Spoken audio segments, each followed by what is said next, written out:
balita na ikay mawiwili. Mga nagbabagang kamao, mga buksi. So mga par, matapos nga po official binakante ni Devin Haney ang kanyang mga titulo sa lightweight division at i-personal ang pagiging 3 division world champion next year. Kung sa mga idol, hindi lang super lightweight ang gustong pagkampyonan ni Haney, pati na rin mga idol ang welterweight division at prepared nito makalaban ang dating unified champion na si Keith Thurman. Bagamat hindi ibig sabihin nito mga idol na sinisarado na ni Haney ang kanyang pinto na lumaban sa lightweight division. Willing naman daw bumalik sa Haney sa 135 pounds sa isang kondisyon, mapalaban lang siya kay Gervonta Tank Davis, wala nang iba. Pero hindi ibig sabihin nito mga idol na papayag na ito sa lahat ng kondisyon ni Davis sa laban. Papayag daw siya mga idol sa lightweight sila maglalaban pero walang rehydration clause kagaya sa ginawa nito sa laban niya kay Ryan Garcia. Well, magandang good news to mga idol para sa kampo ni Davis dahil may chance pa na matupad ang isa sa mga gusto nito na laban na sigurado makakapagdala ng malaking pay-per-view buy sa kampo ni Davis Boy. Samantala hindi naman ito magandang balita para sa 3 division world champion na si Shakur Stevenson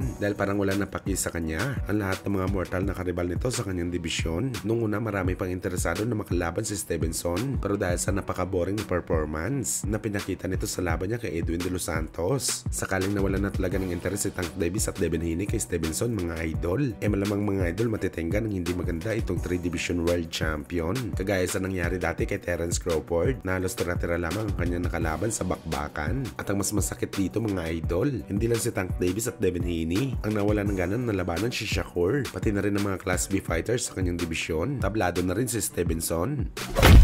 Sa kabilang banda naman mga idol, so tuloy na nga po ang bakbakan sa pagitan ni Ryan Garcia at Oscar Duarte bukas. Sa ginanap kasi na weigh-in mga idol, parehong sumakto po sa timbang ang dalawang fighter. Ang Mexican boxer bumigat ng 142.8 pounds, habang si Bagito naman mga idol, tumimbang ng 143 pounds. Sa mga nagtataka mga idol, bakit sobrang timbang ng dalawang fighter sa 140 pounds super lightweight? Dahil catchweight po ang bakbakan sa 143 pounds. Wala naman problema ang ganitong bagay mga idol, dahil hindi naman sanction ang titulo sa bakbakan. Malamang ginawa na catchweight dahil ito ang gusto ni Garcia. Dito kasi ito komportable na timbang, kaya naging catchweight ang laban. Pero abangan pa rin natin ang bakbakan bukas mga idol.